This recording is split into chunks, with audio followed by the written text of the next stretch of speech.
सुस्वागतम. गोष्टीचे नाव आहे एकीचे बळ. एका गावात एक श्रीमंत व्यापारी राहत होता. त्याला 7 मुले होती. 7ही जण नेहमी आपापसात भांडत असत. व्यापाऱ्याने एक दिवस सगळ्या मुलांना आपल्याजवळ बोलवले. त्याच्याजवळ एक लाकडाची मोळी पडलेली होती. तुम्हाला स्वतःच्या ताकदीची घमंड आहे ना? मी तुम्हा 7 जणांची ताकद पाहू इच्छितो.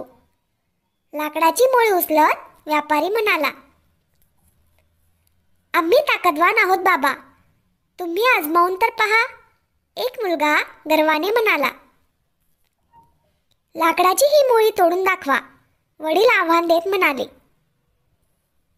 मोठ्या भावाने खूप प्रयत्न केला, पण त्याला यश मिळाले नाही.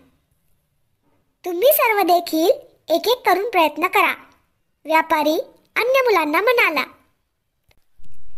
दुसऱ्या भावांनी पूर्ण शक्ती लावली, पण ते मोळी तोडू शकले नाही.